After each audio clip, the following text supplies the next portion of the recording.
Welcome to my channel ज्ञान की गरीबी। आज हम बात करने वाले हैं बी फार्मेसी थर्ड सेमेस्टर में फार्मास्यूटिकल ऑर्गेनिक केमिस्ट्री सेकंड के बारे में। और आज हम यूनिट फर्स्ट देखने वाले हैं जो कि है बेंजीन एंड इट्स डेरिवेटिव्स।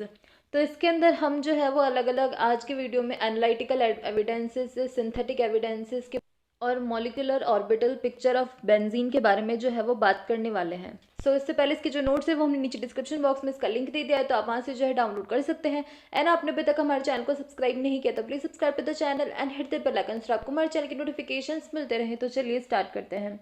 तो सबसे पहले जो है जो बेंजीन की स्ट्रक्चर है वो सबसे पहले इंट्रोड्यूस की थी केक्यूले ने, जो कि जिसे हम बोलते हैं केक्यूले स्ट्रक्चर ऑफ बेंजीन के नाम से। 1865 में केक्यूले ने सजेस्ट किया था कि बेंजीन जो है उसके अंदर साइक्लिक होती है वो रिंग, और प्लेनर स्ट्रक्चर होता है 6 कार्बन का, और उसके अंदर अल्टरनेट डबल बॉन्ड्स होते हैं और सिंगल बॉन्ड होते हैं, और हर कार्बन जो है वो एक हाइड्रोजन एटम से अटैच्ड रहता है। तो इसके बाद में कुछ ऑब्जेक्शंस भी जो है वो उठाए गए केक्यूले स्ट्रक्चर में बेंजीन के। तो पहला ऑब्जेक्शन था कि अगर केक्यूले स्ट्रक्चर करेक्ट है तो वहाँ पे जो है दो ऑर्थो आइसोमर्स कैसे एग्जिस्ट कर रहे हैं डाइब्रोमो बेंजीन के। जैसे एक आइसोमर जो होता है दो ब्रोमीन एटम्स का, जिसमें हम दो ब्रोमीन एटम्स जो है अगर जोड़ते हैं बेंजीन में, तो एक ब्रोमीन एटम जो है वो जैसे हम स्ट्रक्चर से देख सकते हैं कि जो दोनों ब्रोमीन एटम हैं वो उन दो कार्बन के बीच में होते हैं जिनके बीच में डबल बॉन्ड नहीं होता है एक बार, और दूसरा आइसोमर बनता है जिसमें जिन दो कार्बन के बीच में डबल बॉन्ड जो है वो प्रेजेंट होता है, जिसमें ब्रोमीन एटम्स प्रेजेंट होते हैं। तो इस तरह से दो स्ट्रक्चर जो है वो बन रहे थे, दो ऑर्थो आइसोमर्स।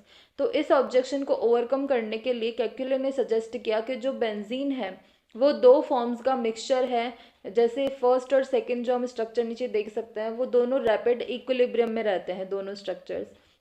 उसके बाद में दूसरा ऑब्जेक्शन था कि अगर केक्यूले स्ट्रक्चर जो बेंजीन है वो करेक्ट है तो वहाँ पे जो है दो अलग अलग टाइप की बॉन्ड लेंथ जो है वो प्रेजेंट होनी चाहिए। जैसे दो कार्बन है उनके बीच में सिंगल बॉन्ड है तो इनके बीच में 1.54 आर्मस्ट्रॉन्ग की जो है बॉन्ड लेंथ होनी चाहिए थी, और तीन जो कार्बन कार्बन बॉन्ड होते हैं डबल बॉन्ड उनके बीच में 1.34 आर्मस्ट्रॉन्ग की बॉन्ड लेंथ होनी चाहिए थी। लेकिन सारी जो बॉन्ड लेंथ होती है स्ट्रक्चर में बेंजीन के वो 1.40 आर्मस्ट्रॉन्ग आती है।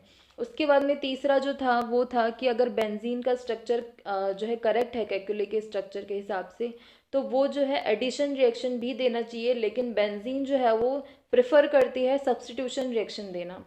इसके बाद में हम जो है एविडेंसेस के बारे में बात करेंगे। तो फर्स्ट है एनालिटिकल एविडेंसेस ऑफ बेंजीन की। एनालिटिकल हमें कैसे एविडेंस मिला बेंजीन का, तो फर्स्ट जो है वो है आईआर स्पेक्ट्रोस्कोपी के द्वारा, जैसे जिसका पर्पस था कि फंक्शनल ग्रुप डिटरमाइन करना। तो जब सैंपल जो है उसको हम KBr से मिक्स करते हैं पोटेशियम ब्रोमाइड से, तो वो पैलेट्स के अंदर कन्वर्ट हो जाता है, जो कि हम पास कराते हैं IR बीम के द्वारा, और वो वाइब्रेट और रोटेट होते हैं, जो कि पीक एक शो करता है फंक्शनल ग्रुप के हिसाब से। इसके बाद में दूसरे है NMR स्पेक्ट्रोस्कोपी। इसका पर्पस ये था कि केमिकल स्ट्रक्चर डिटरमाइन करना कार्बन और हाइड्रोजन को इंक्लूड करके। तो जब सैंपल जो है उसको हम मैग्नेटिक फील्ड में रखते हैं जिसमें प्रोटॉन भी जो है वो प्रेजेंट होता है सैंपल में, तो वो एक्वायर करता है रेजोनेंस, और उस हिसाब से वो पीक देता है, जिससे हमें पता चलता है नंबर ऑफ प्रोटॉन और कार्बन। इसके बाद में थर्ड जो एविडेंस पता लगाया गया था वो था मास स्पेक्ट्रोस्कोपी के द्वारा, जिसका पर्पस था मॉलिक्यूलर वेट को डिटरमाइन करना। तो सबसे पहले हम सैंपल के ऊपर इलेक्ट्रॉन बॉम्बार्डमेंट करवाते हैं, जिससे कि जो सैंपल है उसका आयनाइजेशन हो जाता है और वो मॉलिक्यूलर आयन पीक बना देता है और फ्रेगमेंट पीक बना देता है, जिससे हमें मॉलिक्यूलर वेट पता चलता है। उसके बाद में क्या क्या इससे रिजल्ट्स मिले, तो आईआर स्पेक्ट्रोस्कोपी के द्वारा हमें पता चला कि जो कार्बन कार्बन सिंगल बॉन्ड का जो स्ट्रेच आ रहा है वो 1500 पर सेंटीमीटर आ रहा है, और कार्बन कार्बन डबल बॉन्ड का जो स्ट्रेच आ रहा है वो आ रहा है 1600 पर सेंटीमीटर, और कार्बन हाइड्रोजन का जो स्ट्रेच आ रहा है उसकी डिस्टेंस थी 3000 पर सेंटीमीटर।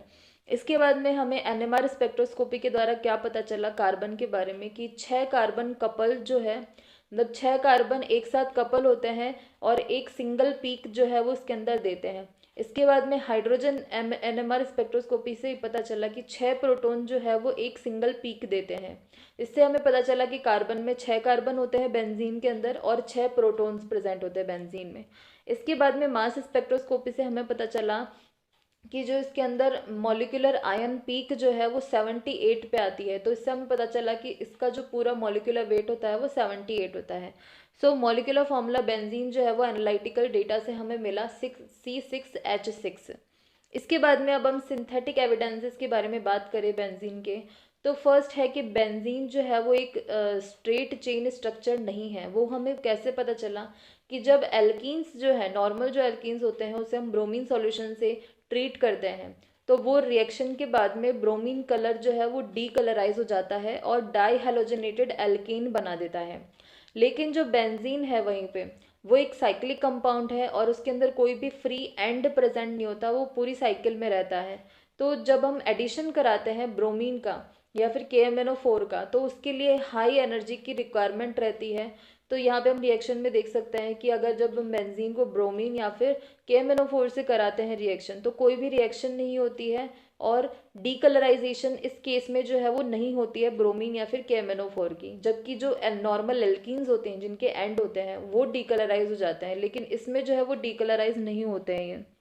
तो इससे हमें पता चलता है कि ये जो है वो साइक्लिक स्ट्रक्चर होती है। इसके बाद में सेकंड है कि बेंजीन जो है वो इलेक्ट्रोफिलिक सब्स्टिट्यूशन रिएक्शन जो है वो करता है। तो बेंजीन जब रिएक्ट करता है ब्रोमीन के साथ में FeBr3 के प्रेजेंस में, जो कि लोवेस्ट एसिड है, तो वो इलेक्ट्रोफिलिक सब्स्टिट्यूशन रिएक्शन देता है और फॉर्म करता है 1-ब्रोमोबेंजीन।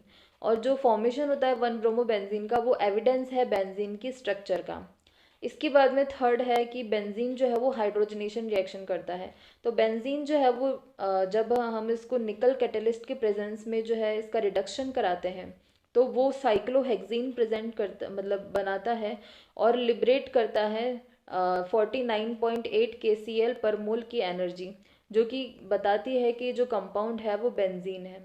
इसके बाद में है अब मॉलिक्यूलर ऑर्बिटल पिक्चर बेंजीन की। MOT मतलब ऑर्बिटल पिक्चर क्या होती है बेंजीन की, इससे हमें पता चलता है। तो कंप्लीट जो स्ट्रक्चर होती है बेंजीन की, उसके अंदर हाइड्रोजन एटम्स होते हैं जिसकी जो आउटर शेल में जो इलेक्ट्रॉन्स होते हैं वो 1s1 में होते हैं, और कार्बन एटम्स प्रेजेंट होते हैं जिनकी जो इलेक्ट्रॉनिक कॉन्फ़िगरेशन होती है वो होती है 1s2 2s2 2px1 2py1। तो जो बेंजीन का स्ट्रक्चर होता है उसमें हर कार्बन जो है उसके अंदर 3 सिग्मा बॉन्ड्स होते हैं और एक पाई बॉन्ड होता है। तो जहाँ पे ईच कार्बन जो हर कार्बन होता है वो अदर 3 एटम्स से जुड़ा हुआ होता है, एक हाइड्रोजन से जुड़ा हुआ होता है और 2 कार्बन से जुड़ा हुआ होता है। तो मतलब एक पूरी जो है साइक्लिक स्ट्रक्चर होती है, उसमें जो हर कार्बन जो प्रेजेंट होता है बेंजीन में वो 2 अलग कार्बन से प्रेजेंट होता है और एक हाइड्रोजन से प्रेजेंट होता है। इसके बाद में है कि लेकिन इसके अंदर जो है इनफ अनपेयर्ड इलेक्ट्रॉन्स नहीं होते हैं। जैसे हम इसकी आउटर शेल में देखें तो इसमें इनफ अनपेयर्ड इलेक्ट्रॉन्स नहीं प्रेजेंट होते हैं जो कि हमें बॉन्ड्स बनाने के लिए रिक्वायर होते हैं। तो एक जो है हम 2s2 पेयर जो है उसको हम तोड़ते हैं, उसको हम एक्साइटेड कर देते हैं और उसका एक इलेक्ट्रॉन हम आगे भेज देते हैं, एक्साइटेड कर देते हैं, एम्प्टी जो 2pz ऑर्बिटल होता है वहाँ भेज देते हैं। तो इसलिए जो फर्स्ट थिंग हम क्या करते हैं कि प्रमोशन कर देते हैं इलेक्ट्रॉन का। तो 2s और 2p ऑर्बिटल्स जो है उसके बीच में स्मॉल एनर्जी गैप होता है, इसलिए इलेक्ट्रॉन जो है वो 2s से प्रमोट होके एम्प्टी जो 2p ऑर्बिटल है वहाँ पे चला जाता है और इससे हमें मिल जाते हैं 4 अनपेयर्ड इलेक्ट्रॉन्स। और वो जो स्टेट जिसके अंदर एक इलेक्ट्रॉन 2s में होता है वो प्रमोट हो जाता है 2pz में, जिसे हम बोलते हैं एक्साइटेड स्टेट। सो हम यहाँ जो है वो इस स्ट्रक्चर से समझ सकते हैं कि यहाँ पे कैसे जो है वो प्रमोशन हो रहा है इलेक्ट्रॉन का, और यहाँ पे हम 4 जो है वो अनपेयर्ड हमें इलेक्ट्रॉन्स मिल गए हैं। इसके बाद में सेकेंड है हाइब्रिडाइजेशन। अब इनको जो है वो हाइब्रिडाइज करना होता है हमें 3 ऑर्बिटल्स को, क्योंकि यहाँ पे ये 3 जो है वो बॉन्ड बनाता है, हमें देखा पहले।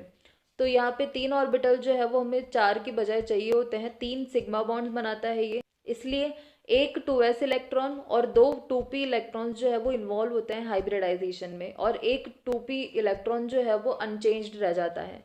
तो एक 2s और 2 2p ऑर्बिटल्स जो होते हैं वो एक साथ हाइब्रिडाइज होते हैं और फॉर्म करते हैं sp2 हाइब्रिड्स।